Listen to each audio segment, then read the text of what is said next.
You don't want to give love to someone that doesn't reciprocate it.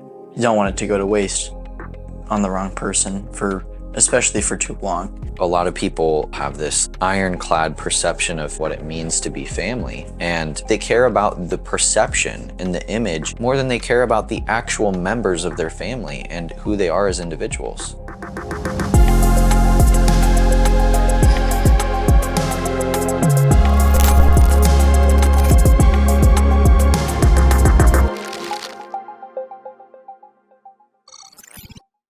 We're going more existential today, and we're going to ask the question, what does it even mean to have a sibling? What's the purpose of a sibling? Yeah. I'm curious, like, what your initial thoughts on that are. Like, you don't have to have any answers, but more of just like, maybe that sprouts some other questions. I think the obvious, like, surface level answer is like someone you're born with is like the same, like bloodline. Yeah. So obviously we're related by blood. Yeah, we have the same parents. Yeah, it's crazy. Jonathan's adopted. Yeah. Honestly, I think anyone can be a sibling. It's like, I think a sibling is more than a friend, because most of us have friends. You're like, not me, but I know most people do. I know most people do. It's like we all have that like one friend that we trust everything with, and I think that's what it's like to be a sibling. Like brothers from another mother. Like someone that you're able to speak your mind with without being judged. Someone you're able to share your interests and hobbies with. I think that's what a sibling is, and I'm able to do that with you, and I love that. Yeah, that's cool. So I've noticed a lot of Gen Z talking about being able to choose your family, and I think that's for two reasons, at least from what I've noticed. The first reason is just like religious trauma. There's a huge emphasis on the family and like the importance of family, especially in the Mormon church, in the LDS religion. But I think just Christianity in general values family. It's a huge stepping stone, I think, partially for good reason. It's a very, very big deal having like someone there with you all the time, but you failed at life if you haven't gotten married yet, that's not good. Yeah, so I guess there's like multiple layers to the family thing, because I was thinking in terms of like the family that you are born into. Yeah. But yeah, also just bringing up this pressure to like start a family. Like I guess that's the ultimate family you get to choose is choosing a spouse. Yeah. Choosing if you want kids after that and how many kids. And yeah, that's a good point. I think the other thing is the issue of like being born into a family that just doesn't understand you at all. Yeah. Like, and I know that there's a lot of people that empathize with that and have experienced that. I'm glad that I was born into the family that I was. Same. But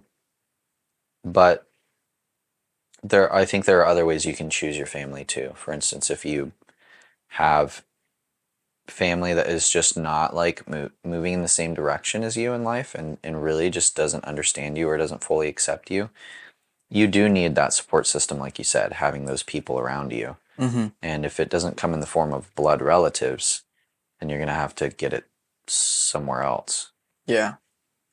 I absolutely agree. Everyone needs a support system, and it's up to you whether that's your blood family or if they're not supportive enough, friends. And it's like you don't have really anyone out here in Nashville. You just have Nicole and Conley. Yeah. Pretty much. Well, and us right now, but yeah. And it's like you have like people that you've met, obviously, but it's not the same. Yeah, it's not the same as blood family. It's always nice to connect with your roots, because like it or not, your family's gone through very similar situations as you. Like we moved to the same houses. We lived in the same neighborhoods, drove the same cars. Well, maybe not literally the same cars, but you know. Yeah, pretty much. Like, Did you get to drive the '94 Camry at all? no, I didn't. Mm. Was it fun? It was fun. Yeah, I liked that car. Real Yeah. shame. They don't make V6s in the Camrys anymore. That stinks. Yeah. Not even like the sport ones? No. Okay, well, I didn't know that. I think the Camry TRD has a V6, but Yeah. they're not. I don't know if they're going to make that anymore. Yeah. Because it's kind of like they kind of half-assed it. It's like not really a sports car, and it's barely faster than the hybrid XSE. Yeah. So it's just more expensive. interesting. That was a tangent. That was. Yeah, drove the same cars, moved to the same neighborhoods. Yeah, you know, like we all had the same family games that we'd get mad at, like Monopoly Millionaire. True. Yeah. We actually Dude. brought that game. Wait, really? Yeah, we did. We Dude, could play it. I remember when we first got that and we played it like all the time. Yes. And then we would like wake up in the morning after playing it at night and we To would play play it. it. And I'm like, come on, dude. Give it a break. Yeah. Ugh. We would do the same stuff with movies too. Yeah. We would watch like a movie that we were just super excited about. And just over and over again. Yeah. Man. Yeah. What significance do you think that has that like your family members have been through the same stuff as you? Because like you have shared experiences and then you have totally different ones. Yeah. And it that's seems true. like the unique experiences happen in between the shared ones.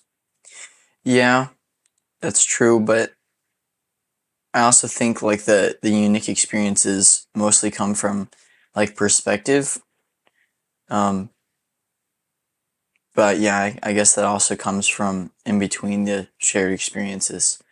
You know, like when we lived in Utah, I think me and maybe Jonathan were like the only ones that actually somewhat enjoyed it out there. Hmm.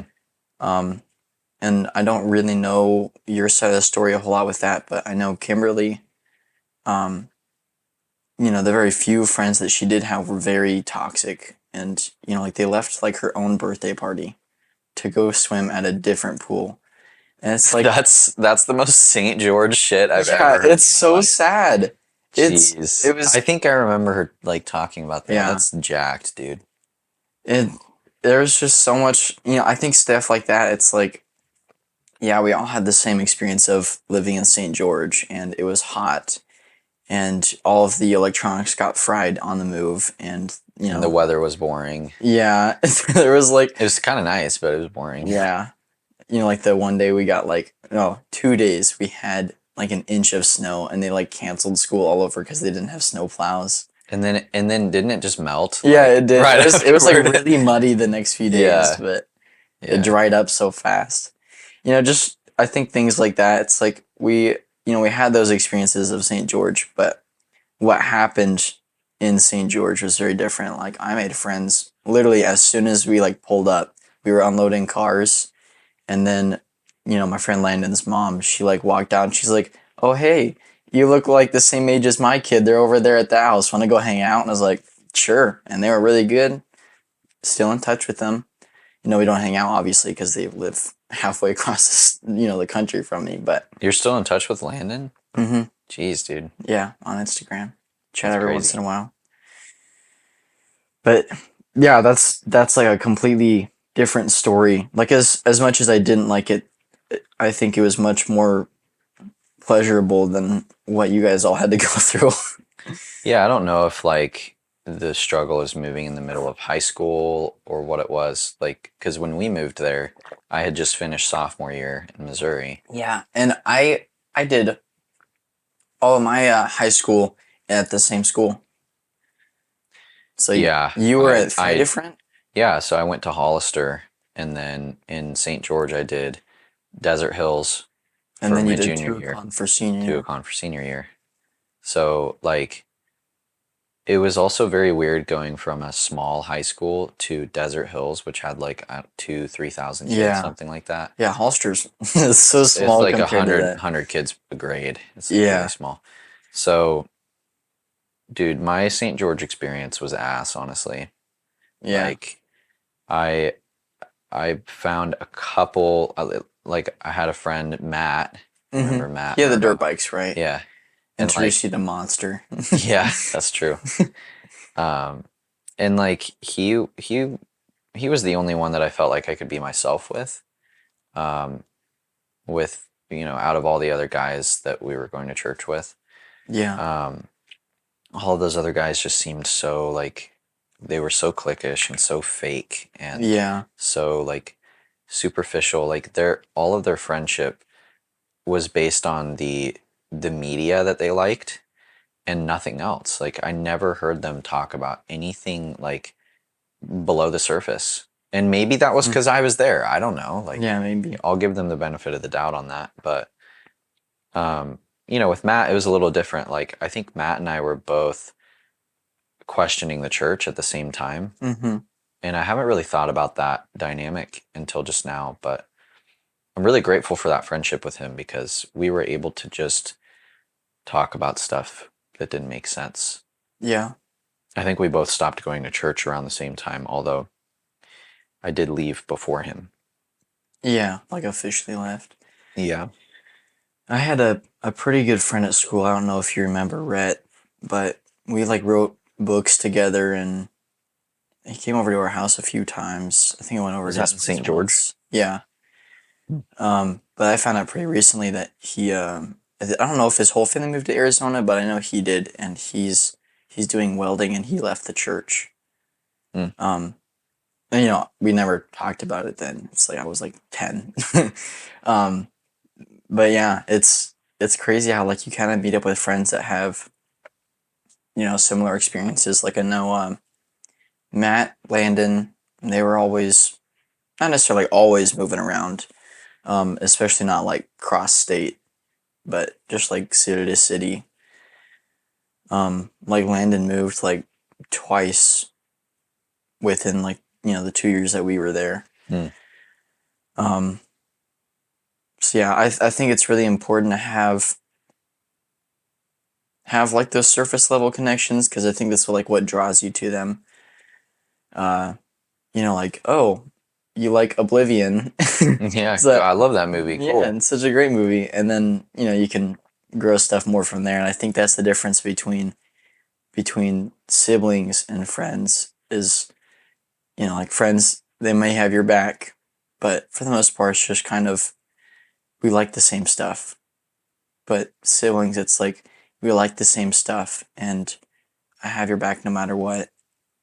And I actually understand you. yeah, yeah, or I'm actively trying to understand you. Yeah. Yeah, I like, actively trying to understand you. I feel like,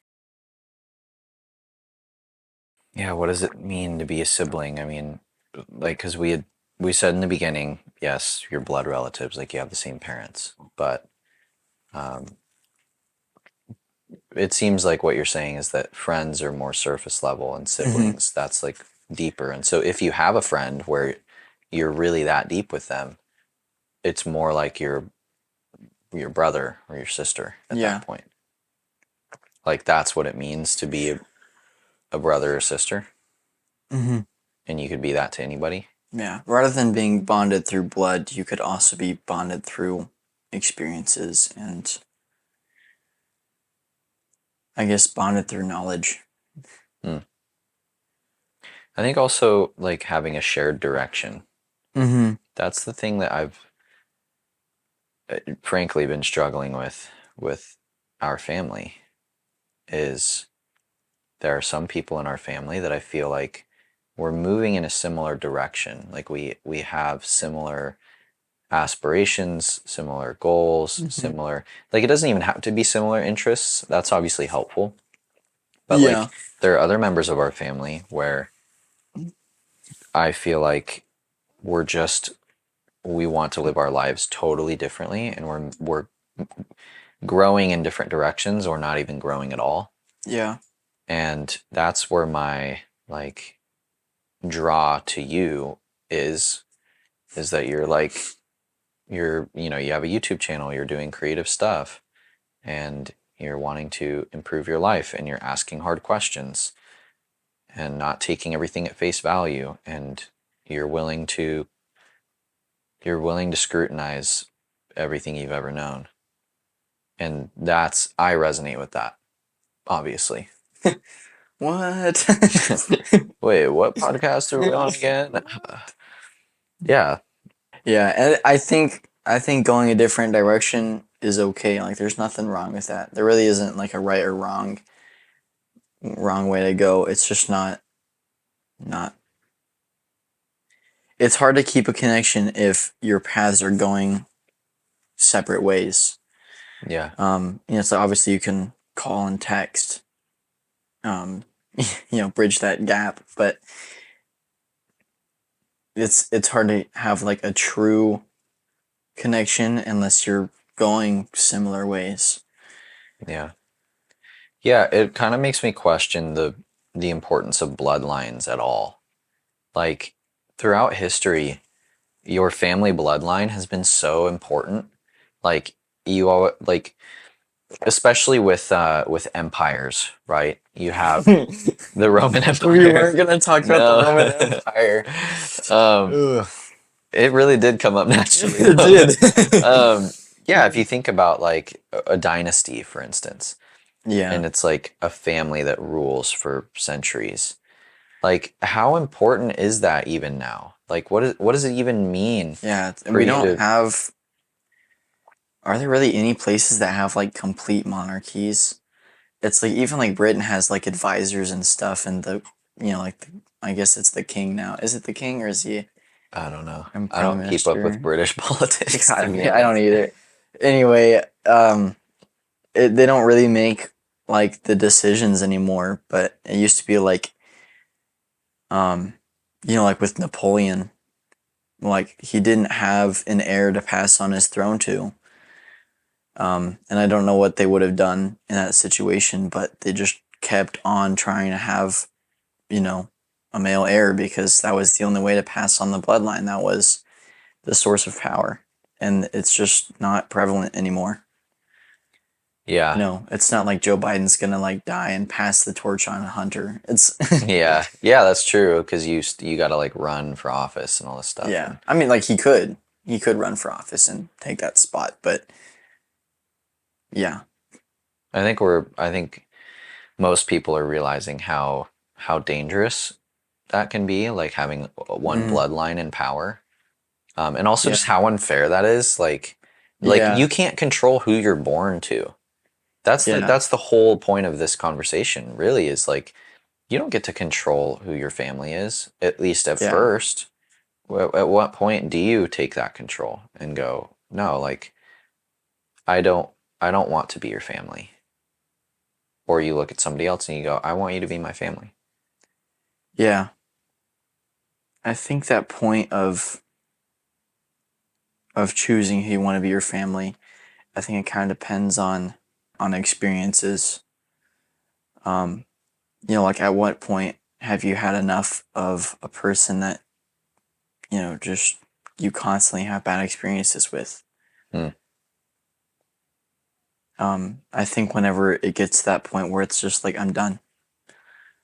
Whether that's after one experience or multiple, I think whenever you make that active decision to leave that relationship, I think that's the moment you like decide to choose a new family.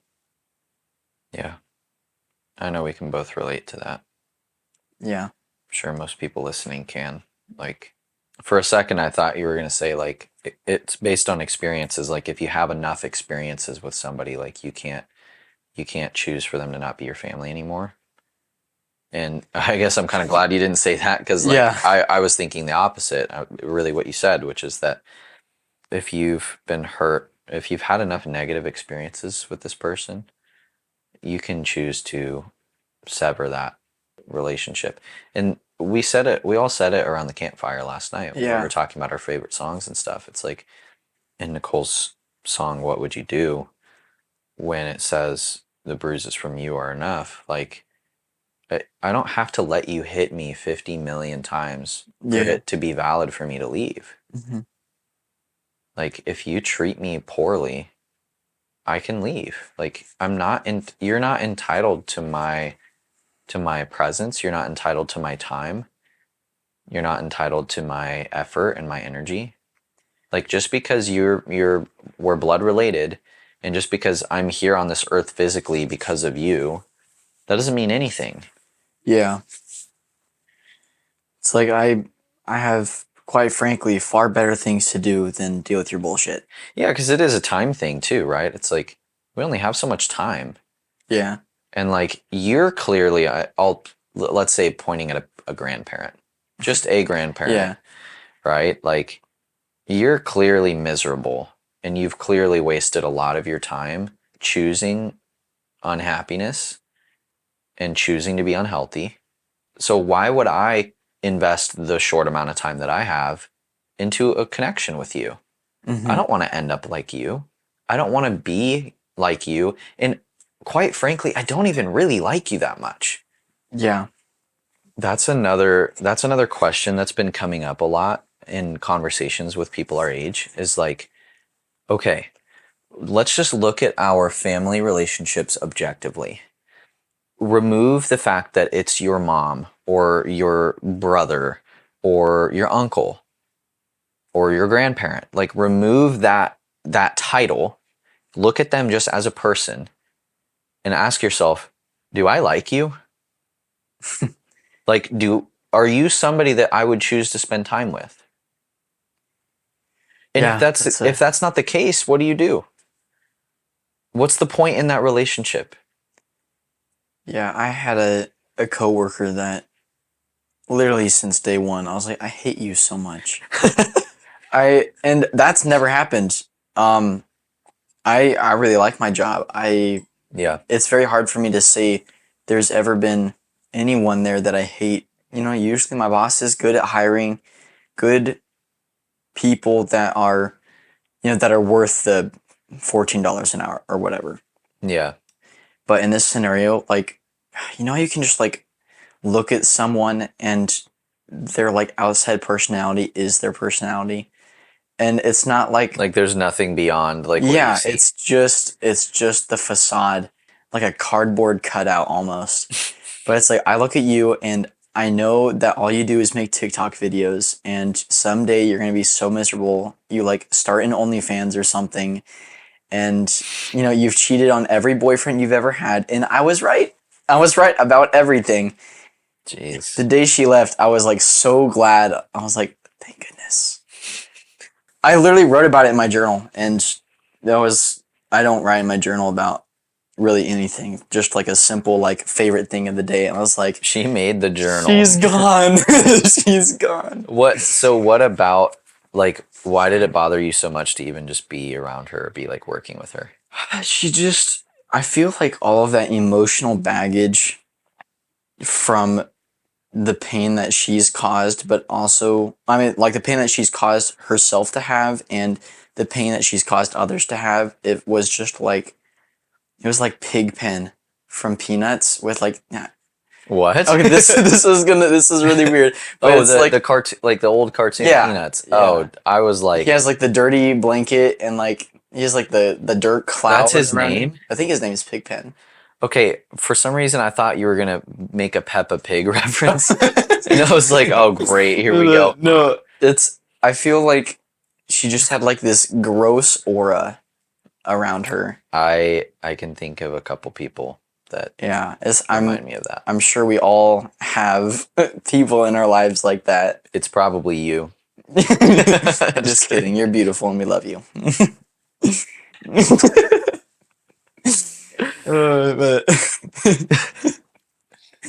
But it was just, I don't know. Like even like before I talked to her, I was like, it's gross. You felt the energy. Yeah. Yeah, when somebody, because we were talking about growing in different directions, right? Or choosing to grow like parallel to each other, or even grow closer together, right? That's what you have to do in a marriage.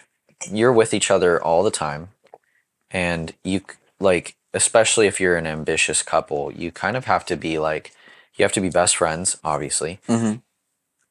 You have to be romantic partners. You have to be like business partners.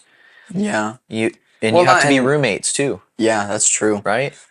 So Um, like if you're trying to do all that, you have to choose to grow together. It's a conscious choice. mhm. Because if you're just like, if you guys are focusing on yourselves and wanting to grow as an individual, that's great. You can grow, but you can grow apart doing that. Mhm. And maybe that wouldn't be a bad thing. But in order to stay together, you have to choose to grow together.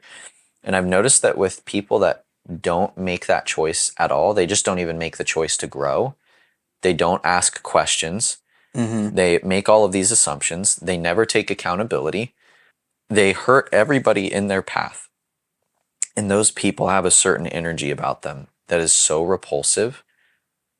And it's extremely difficult when it's family. Mhm. It's one thing if it's a coworker. It's like, all right, I guess I have to go to work with you every day. Yeah, it's like 3, maybe 5 hours. Yeah. Well, for people that have full-time jobs, it's like Yeah. 8. Yeah, But well, 9 to 5. yeah.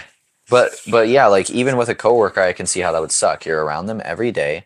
You're in a place where you're supposed to be doing good work, and you're just in a bad headspace because they're totally sucking Yeah. the energy out It of you. made it hard to like go to work because she was there, and it wasn't like I hated my job, like wanted to quit. And I was like, I think sooner or later she was gonna quit or get fired or something. And again, I Did was she right. quit or did she get fired? She quit. She went to Freeman with a whole bunch of other toxic biatches. What's Freeman? It's a hospital. Oh. She was like a front counter lady. I guess you can do that at hospitals. Like you don't need like Yeah. medical experience. Just like a receptionist, basically.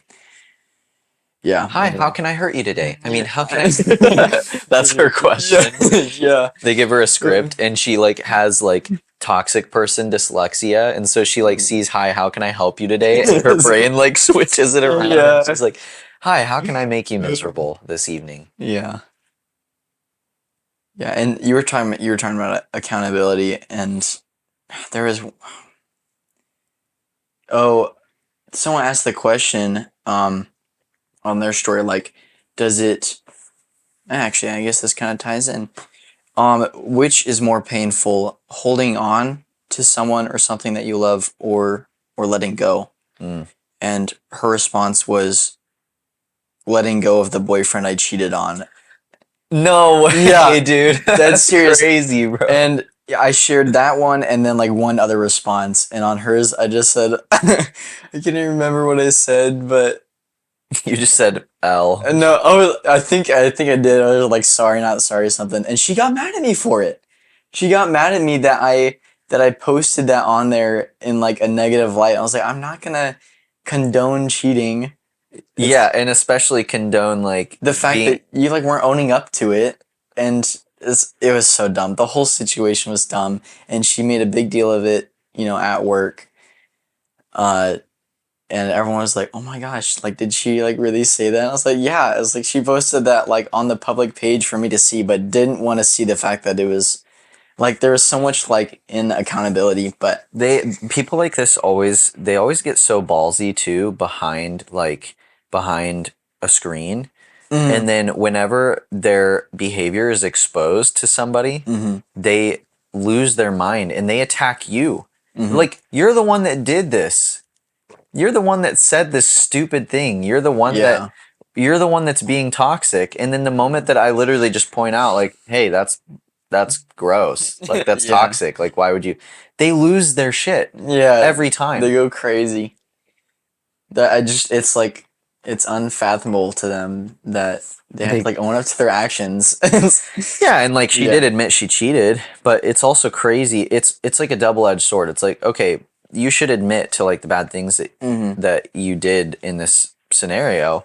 Not that it has to be public. Like, you can talk to the person directly. Yeah, it can be one-on-one. Yeah, but at the same time, it's crazy that she just casually was like letting go of the guy I cheated on. It's like, did you say that because you genuinely just want to like clear the air, or did you say that because you don't really see it as a problem?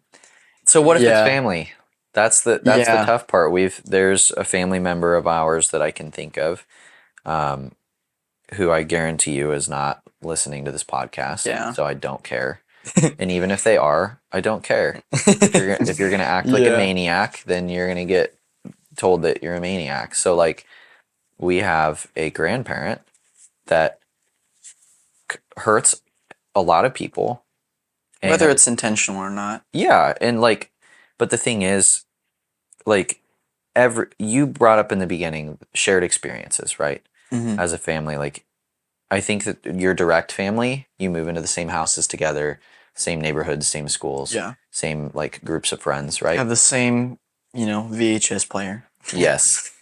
Rest in peace. Rest in peace, VHS. We had like 3 movies. We had The Borrowers. we Baba had, Burrs. yeah, we had Toy Story. Did you call it Baba No, that was Burrs? Jonathan. Are you sure? It was Jonathan. Okay. And we I also think it like was. Toy Story. Anyway, we're getting Bugs Life. distracted. Bugs Life. That's Yes. true. We had Bugs Life. Did we have the second? I think we had the second Toy I forgot. Story. Oh, I thought you were going to say second Bugs Life. Is there? No, there isn't. Okay. I wish there was. You know what, though? It's kind of good that they didn't. Yeah. Like, just let it be. Yeah, there's so many movies that have gotten ruined. Tainted. Kung Fu Panda 4, for example. We'll link your review. Thank you. Um, Actually, yeah, this will probably come out right after my review, but yeah, this will come out in like 3 weeks. So, Okay. yeah. Cool. Anyway, so what I was saying is, with these shared experiences, right? You have your direct family, and then you have your extended family, where maybe you don't have shared experiences in that way, but I think that there are certain things that like are almost imprinted in your DNA, reactions to certain things, certain tendencies. Yeah. And so like, my point is, yes, we can be empathetic about the pain that somebody has been through in their life, but we are younger. We've had less time to figure things out, and we are taking accountability for our actions. We're taking responsibility for our life, and we're doing the things necessary to do good by people. And so Yeah. I just don't think anybody should get a pass, especially at that age, especially when you're an adult. I don't think you should get a pass because you're hurt. Oh, you're hurted? Like, we've all been hurt, Hurted. dude. Yeah. Yeah. We've all yeah. been hurt. Yeah, it's, like, oh man, the show BoJack Horseman is so good. I don't know if you've seen it. I've seen the Like, picture, but yeah, yeah. like clips. It's, BoJack Horseman is such a terrible person, and he's always upset throughout the whole 5 seasons that, like no one ever like makes him accountable because he's a celebrity and whatever, he like goes on air and says I'm sorry, and then it is, but he has done so many horrible things. He let his friend overdose. He almost killed, a co-star. There's just so many different things that were terrible and horrible, and he doesn't get a pass because because his mom and his dad were abusive to him. He doesn't get that pass Yeah. because that's in the past, and we shouldn't let the past define us. And I like to think there was a little bit of a change of heart those last few episodes, but it's just kind of hard to say because there isn't a 6th season, which is fine because I like how it ended. But BoJack Horseman doesn't get a pass because he was hurt in the past, and I think it's the same with family members, with friends, with anyone. Yeah. I think we should all be mature enough to grow past that, and just to grow past it.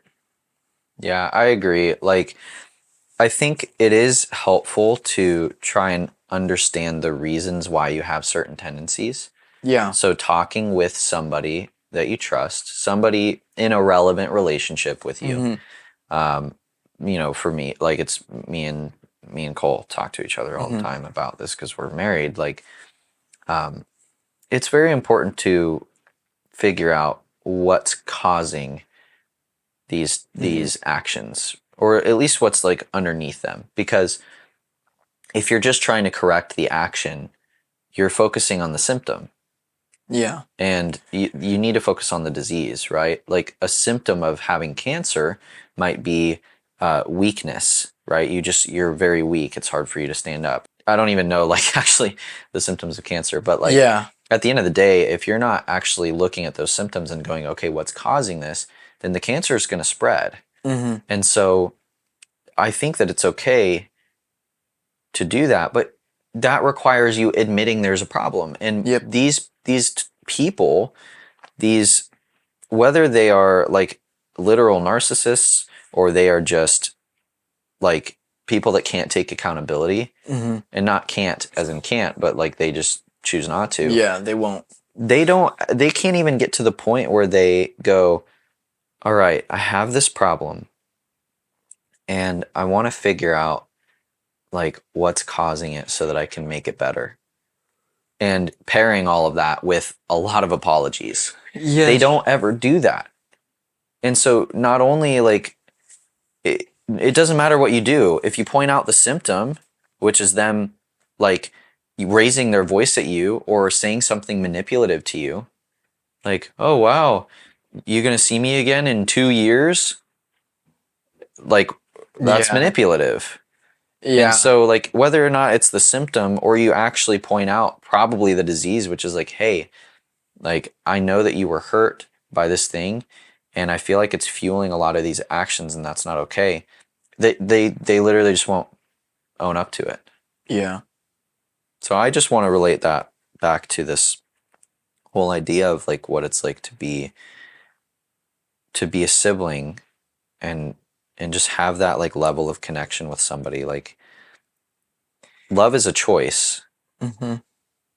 You can choose to love somebody, you can choose to act out of hatred towards somebody Or fear or yeah whatever.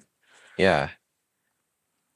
So we're recognizing that there are people that act in a way that's destructive to what we want in life. It takes away from our goals and really just like steals our happiness. And they only care about themselves. And so my question is like, where are you at in your life with realizing some of these things? And like, what are you doing to make things better? I'm trying my best to be around people that uplift me and they support my actions and call me out when I do something dumb. People that are happy with me when something goes right and people that empathize with my emotions, and I'm trying to do better at being that way for other people. You don't want to give love to someone that doesn't reciprocate it. You don't want it to go to waste on the wrong person especially for too long. But yeah, I think I'm just trying to cut out the people that don't truly care for me, and I'm trying my best to care for people that I guess deserve it, if that makes sense. Just trying to like gauge what people are in your corner and like this is the struggle with all the religious stuff is like how can I even want to move forward in a relationship with somebody that thinks that certain things that are integral to me are going to be the reason why I end up in hell? Yeah. That is so hard. Like a lot of religious people have this like ironclad perception of family and what it means to be family. And they care about that more than they care about you. Like they care about the perception and the image and like what family means more than they care about the actual members of their family and who they are as individuals. And so when there's something that is integral to you, for me, question everything. When that is like a deep part of who I am, and I can't be accepted for that because the things that I question lead to blasphemy or whatever else you want to call it. Yeah. And you think that I'm going to be punished for that? Yeah. Like when you think that me doing something that is so like deeply rooted in my soul is bad, it's like I shouldn't be punished by those that that love me or whatever, for doing something that just makes sense. And obviously, it's not like I'm gonna go, like the philosophy of like questioning everything. It's not necessarily like, oh well, is meth really bad for you? And then like you go like try it and you like get addicted. It's like you like research it and you look into it and you make sure like you're in a good scenario before you try anything. And Yeah. it's like, are there really any like medicinal uses for meth? Probably not. Yeah, and to your point, this will kind of hit home for both of us. It's one thing to ask non-meth users if meth is bad. It's another thing to ask meth users if meth is bad, right? Or people that have used it. And so if meth is truly bad, like most people that have done meth, they're addicted to it and they hate it. They hate that they're addicted to it and they understand it's ruining their lives, but they feel like they can't do anything about it. Yeah. In contrast, if you are, let's say, inside of a high pressure religion, and everyone in that religion tells you that everything outside of it is wrong, like you're not doing your full research if you leave it at that. You need to talk to the people outside of it and say, hey, like, Yep. is it really that horrible to be outside of the Mormon church? And most people will say, well, I mean, I have things that are difficult in my life. Like life kind of sucks sometimes. But that has nothing to do with that. That's just life. And for the most part, yeah, I enjoy my freedom. Or most people will be like, what's the Mormon church? Like, because it's not even that it's not even that prevalent with people's. It's just like a detective. Like you don't just go ask like one person for their side of the story, and then they say, and you're like, oh, okay, yeah, that must be truth. Mm-hmm. It's like you go ask, like with a car wreck. I think you were talking about this in a previous podcast episode, but it's like, oh, okay, so this is the driver of the Jeep. And it's like, what did you see? And I saw this and this and that. Okay. And then like, I'm going to go ask, the driver of this BMW. And oh, I saw this and this and this. Of course, it's a Jeep and a BMW. I know. I was like, I've already done the Jeep. I got to go pick another bad car. And then there's the Giga Chad and the 4Runner. And he's just like, Giga Chad. Yeah. The BMW is changing lanes without his turn signal. And then Classic. And then he just smashed into the Jeep at like 90 miles an hour and they both blew up. Oh wow! I was thinking it was going to be like a 30-mile-an-hour like in town thing. You went straight for like the Autobahn. Jeez, dude. But it's the detective doesn't go ask one person. He asks every possible person that's there. Like, where were you at this time on this day? You don't just go ask like one source, because it's gonna be biased. Like the BMW driver is like, oh well, I wasn't even going that fast. It's like the Jeep ran into me. Question: was it a head-on collision? No, it was a T-bone. Oh, T-bone steak. It's. I think part of it is just figuring out like what traits do I want my family to have. Like if you are in this place where you're wanting to choose your family, and you're wanting to choose who your siblings, right? If you're going to have some friends that just get you, and they're basically going to be like your brothers and sisters, like what traits do I want them to have? Full disclosure, they have the same right to say that about you. Yeah. They have the same right to look at you and be like, hey, like what traits do I want my family to have? And so you have to like go both ways with it, where not only are you looking for the right traits in other people, but you're seeking to exemplify those yourself. Yeah. And when you look at the traits of your current family and it does not align with that at all, if you have family members that absolutely refuse to ask hard questions, and that's something that matters more to you than hardly anything else, then you probably can't have a relationship with them.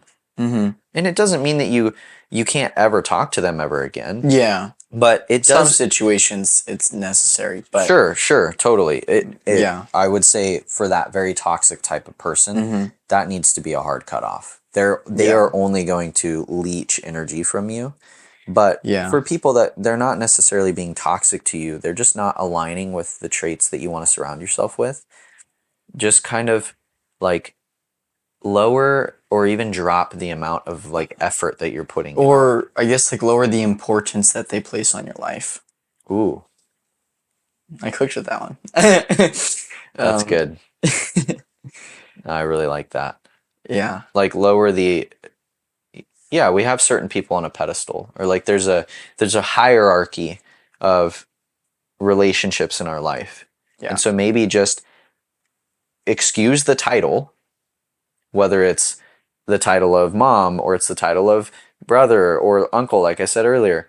Like remove the title, look at them as an individual, and look at it objectively. And if you need to, you can place them lower on the hierarchy. Be Yeah. like, hey, you're a person that I still care about, but I only have this much energy to put into other people, and I'm going to be very selective with that. Not because it's selfish, but in fact because it's selfless. I talked about this in the episode before this one, which you haven't seen yet. No one has seen it yet. But we talked about how like it is not selfish for you to do this. The most selfish thing for you to do is to hold on to these things that don't serve you. Because if we all have an impact to make, and if we all have growth to experience, and that is going to positively impact the world, our species as a whole is going to benefit from you being your most healed self. Mm-hmm. And you choose to keep yourself in an unhealed state by holding on to these painful relationships just because you don't want to experience the pain or the shame of letting it go, or you don't want to hurt their feelings, that's selfish. Yeah. You can do so much more without toxic people in your life. Like being in a positive environment is so much better. Um, for mental health, obviously, but also physical health. Because they correlate. I'm pretty Totally. sure anyway. Yeah, no, I Yeah, totally. it's like if I'm like mentally tired or I'm burnt out, it's like I start to get runny nose and sick, and then I have to take like your body forces you to take a day off and to recuperate because you're just pushing too hard. And I think it's the same way with toxic people and family members or whatever. And even people that are just like totally not on the same page as you, Yeah, even if they're not being toxic. yeah, yeah. Um, and it's just not being around with people that don't align with your vision is not conducive to your vision. Yeah. um, I imagine like a tree, like if you and all the other people in your life are trees, mhm. right? First of all, there are some people that just there are some trees that just don't want to grow. Yeah. Now, I would assume every tree actually wants to grow, but that's besides the point. Like there are some trees around you that are just going to be like, "Yeah, I'm fine where I'm at." It's like, "Okay, buddy." So whatever, Yeah. right? You move on. But like let's say there are people that are wanting to grow, or they're at least not actively like causing destruction. But like as a tree, if you're trying to grow upwards towards your highest self, and there's another tree that's growing, but they're growing in a different direction than you, it takes effort and energy for you to reach your branches out and wrap around them and kind of pull yourself close, right? And maybe you can help them Mm-hmm. and help them see, like, hey, grow in this direction, right? That's ultimately their choice. And you shouldn't have to try and convince everybody to do exactly what you're doing. Mm-hmm. But the point is, let's say both directions are good, right? Let's say that the earth is round and both trees are like this and they are growing upwards, but they're growing apart. It's like it takes effort. And if you're holding on to them, you're either going to pull yourself in their direction or you're going to pull them in your direction. And if they're unwilling to move or change, then sometimes you just have to let go so that you can continue to grow. Mm-hmm. I'm glad that we're growing together. Yeah. And I wish that we were like physically closer because we live in different states. Yeah, maybe not the same house. Nah, It'd get a little cramped. I'd have to beat you up. Yeah, probably. Yeah, probably. No, but I don't know. I mean, who knows what the future holds with all that? But I'm obviously grateful for you coming on and talking been a about all pleasure. this. But more importantly, like I know that it's a difficult time. Yeah. You're almost 19. Yeah, But and 18, 19. like a month, Yeah. probably like less than that because it's April 12th. Yeah. Yeah. Little Aries boy. You guys are gonna have to explain astrology. I just don't get it We will. Don't worry. someday. Um, Because I think it's dumb, but I'm starting to question that. you should. I used to think it was dumb too. And then I Sounds like a bunch of hippy dippy baloney. hippy dippy baloney. Well, that's pretty much what this whole podcast is. Is hippy dippy baloney. Yeah. So, what do you say we go downstairs and make a hippy dippy baloney sandwich? Do we have baloney? No, Oh, okay. that's disgusting. I did say we had to go to Walmart though. True. Not just for Legos, even that's the most important thing on the list. For you. Yeah. Is the baloney the Yeah, baloney's yeah, baloney's on the list. Yeah.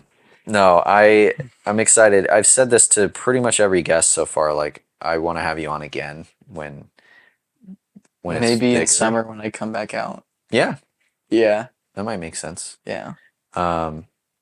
If there was one last thing that you could say just about the question of today, which is, what is the purpose of siblings?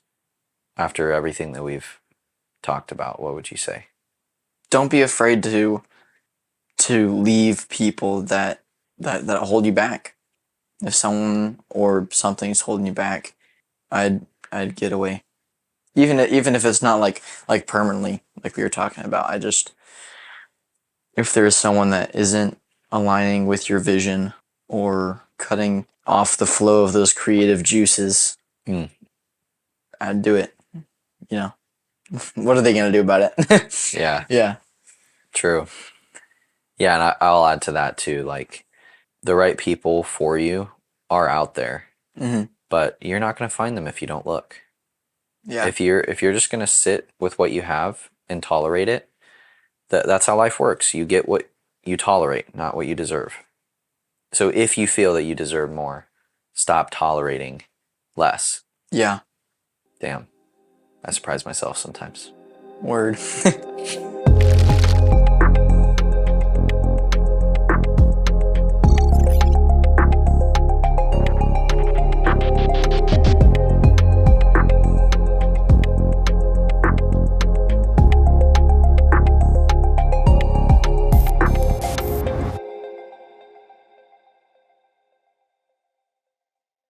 No way. What? It didn't record that. The last 7 minutes? Yeah. Oh no. Man. Well, what do we talk about? I think we'll leave it, and the end of the video will just be blank. But it's Oh wow. Mistakes were made. I just spilled. Just cover it up with your hand. Dude, that is actually a super aesthetic splash mark. That's so cool. Why does that look so good? Yeah, you're gonna don't kick the cup. Yeah, I kicked the cup over. Brother from another mother. Voice crack central. This is not helping at all. The honey lemon water has done nothing but dirty to me this entire time. We were speaking so highly of it at the beginning. Yeah, and it's like, fuck you, dude. Jeez, I'm never complimenting you again. That is a huge fly. What the heck? How did it get in here? It ran into the freaking mirror. Let me just open the door. Yeah, that's a good idea.